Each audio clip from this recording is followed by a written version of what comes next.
officials have raised the alarm over an outbreak of the Ebola virus in a remote region of the Democratic Republic of the Congo, DRC. The Africa Centres for Disease Control and Prevention, CC, the continent's top public health body, said on Friday that it has recorded in 46 suspected Ebola cases and 65 deaths in the Ituri province in the northeast of the country. Former Manchester United and England football star David Beckham has become Britain's first billionaire sportsman. According to the 2026 Sunday Times Rich List, Beckham and his wife Victoria's collective wealth reached an estimated £1.185 billion, 1.583 bn, this year, the Rich List compilers said. Islamabad, Pakistan. A two-day meeting of BRICS foreign ministers in New Delhi ended on Friday without a common position on the war on Iran, with the bloc's outcome document acknowledging only that differing views remained among members. It was the second consecutive BRICS gathering in India to fail to produce a consensus on the conflict involving the United States and Israel. Belgium have included striker Romelu Lukaku in their squad for the World Cup, even though he has played only an hour of competitive football this season. Lukaku, who turned 33 on Wednesday, has not started for Napoli this season, making 7 substitute appearances and netting a goal at Verona in February, and has been in Belgium for the last 2 months rehabilitating after a hamstring injury. As AI models increasingly become commoditized, startups are racing to build the software layer that sits on top of them. One interesting entrant into this space is Osaurus, an open-source, Apple-only LLM server that lets users move between different local AI models, either locally or in the cloud, while keeping their files and tools all on their own hardware. Osaurus evolved out of the idea for a desktop AI companion, Dinoki, which Osaurus co-founder Terence Pehel described as a sort of AI-powered Clippy. Dinoki's customers had asked him why they should buy the app if they still had to pay for tokens, the usage units AI companies charge for processing prompts and generating responses. Iridian Ventures was born out of a shared experience, deferred MBAs. Now, founders Devon Gethers and Carlton Haney have raised a $35 million fund to back pre-seed and seed stage companies started by people like them. Gethers, 29, told TechCrunch the idea for a firm arose after he met Haney in Harvard's MBA deferred admission program in 2020. MG Pakistan is expected to expand its electric vehicle lineup in Pakistan with the upcoming launch of the MG4 EV Urban, while unofficial prices and specifications of the vehicle have already started circulating on social media.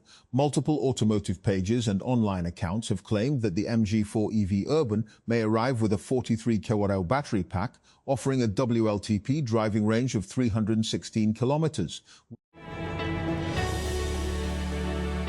A 22-year-old patient allegedly underwent a second surgery after doctors left surgical forceps inside his chest during an open-heart operation at a cardiology institute in Faisalabad. According to reports, Saklain, a resident of Toba Tek Singh, was receiving treatment for a hole in the heart when cardiologist Dr. Zaigam Rasool performed surgery on April 4th. Allama Iqbal Open University, AIOU, in Islamabad has announced a 3-month face-to-face Russian language course for beginners. According to the announcement, the next session will begin on June 2026. The course will be held at the Russian Language and Culture Center, Allama Iqbal Open University, Academic Complex, H8, Islamabad. Tiny Canadian startup says it has built a personalised hearing device for just $20, and its bold claim is shaking up a $10 billion industry dominated by products that can cost thousands. A short video posted by Founders Inc. on X this week showcased a team that reinvented the hearing aid by studying the human ear, contrasting a typical $4,700 hearing aid with their $20 device. AMD is expanding support for Fidelity FX Super Resolution 4, more than a year after it limited the upscaling technology to Radeon RX 9000 series GPUs based on the EDNA 4 architecture. AMD Computing and Graphics Senior Vice President Jack Huyn announced that FSR4 support will begin rolling out to older GPUs in July. The first phase will cover RDNA 3 and RDNA 3.5 graphics hardware. Islamabad.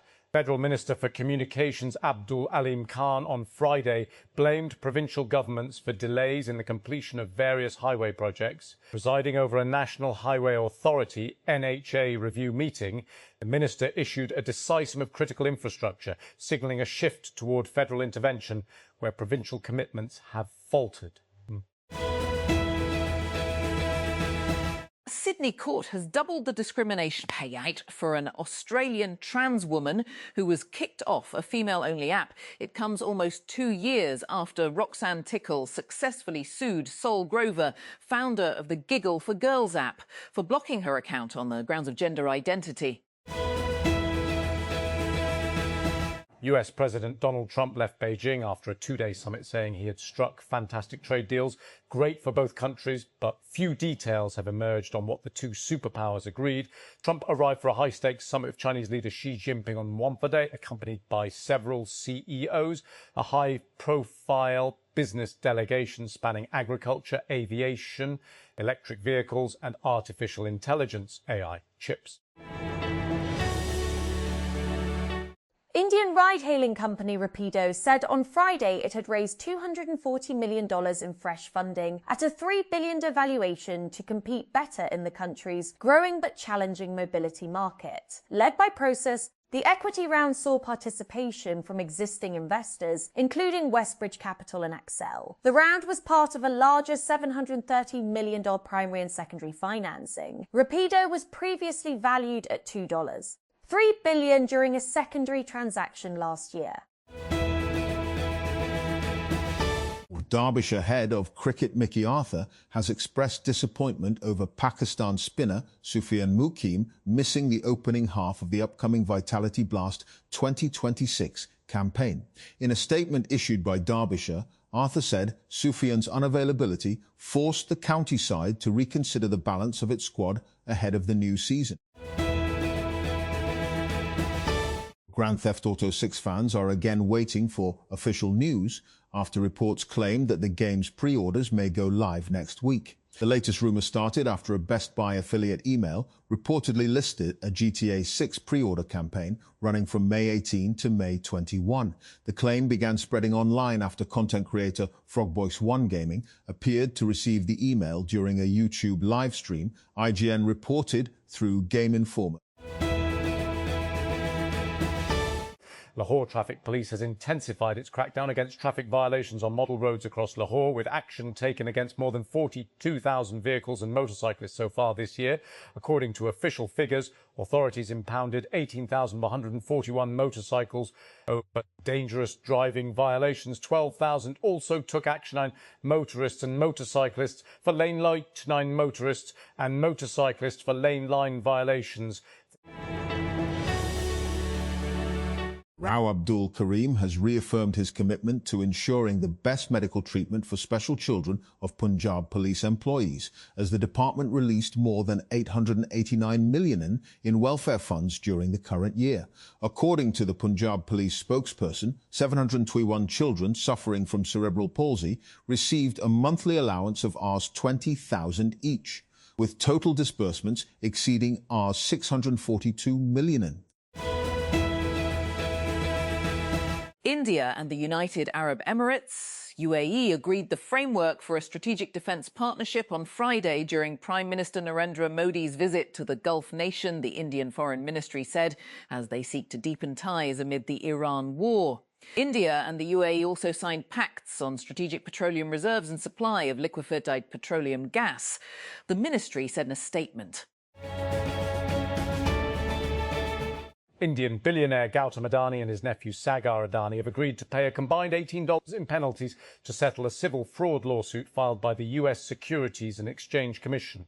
In 2024, the regulator had accused the Adanis of paying bribes to Indian officials for high-profile renewable energy projects and misleading US investors about anti-bribery practices while trying to raise funds through a bond offering.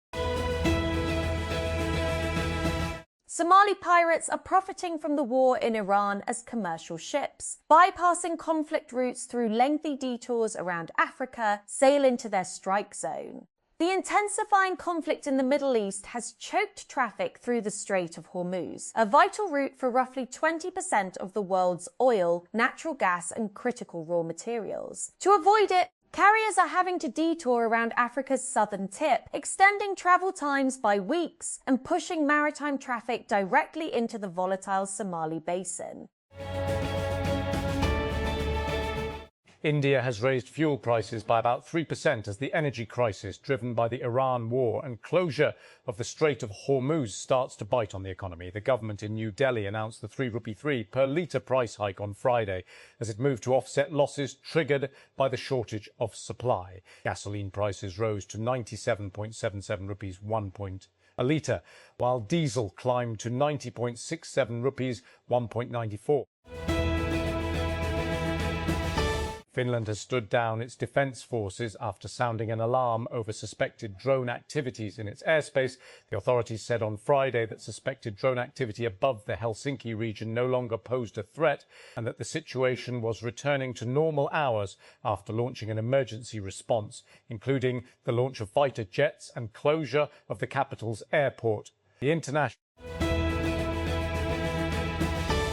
Google may be reducing free storage for some new accounts from 15 GB to 5 GB unless users link a phone number. The company has long offered 15 GB of free storage with every Google account. That storage is shared across Google Drive, Google Photos, and Gmail. Google's support page now says each account includes up to 15 GB of storage at no cost. Karachi Additional Inspector General AIG Azad Khan shared details on Friday of probe against alleged Queenpin Anmol alias Pinky, saying that investigators had come across information regarding the involvement of foreigners in running the drug network. Anmol had been arrested earlier this week from her apartment in Karachi in a joint raid conducted by police and a civilian intelligence agency in connection with 2 cases pertaining to the possession of narcotics and an unlicensed weapon. US President Donald Trump's visit to Beijing ended with a tour of Zhongnanhai, the exclusive, heavily guarded 14th century compound where top Chinese leaders live and work. Xi leading him on the tour was yet another moment for the cameras in a 2-day trip heavy on pageantry but scant on details about policy agreed by both sides. For weeks leading up to United States President Donald Trump's visit to Beijing, his administration has been pressing China to lean on Iran amid negotiations aimed at reaching a peace deal between Washington and Tehran. Yet as Trump departed from Beijing on Friday afternoon on board Air Force One, after a little more than 40 hours in the Chinese capital and a series of meetings with President Xi Jinping, there was little evidence that the world's 2 most powerful nations had forged any agreement on how to end the war on Iran. Early signs point to the United States and China moving towards a relationships of common interest following US President Donald Trump's trip to China, according to analysts, setting aside the turmoil that marked 2025. Trump was in Beijing for 3 days this week to meet with Chinese President Xi Jinping, accompanied by a delegation of American CEOs, including the heads of Apple, Nvidia, BlackRock, and Goldman Sachs. Ramoun occupied West Bank, fresh off the 7th forced displacement of his central West Bank Bedouin community since 1948. Abenajeh was not in a contemplative mood leading up to Nakba Day. He said he was in a rush, too busy reacting to the crises of the day, the continuing third Nakba, as he called it. "This is not a proper place to live, that's why I'm in a hurry. Waiting for a car to take me," said Abu Najeh, the Mukhtar or leader of the former Bedouin community of Ain Samia, speaking from a recently erected tent in the outskirts of Ramman before rushing to find his sons amid unfolding violence in Jiljalia.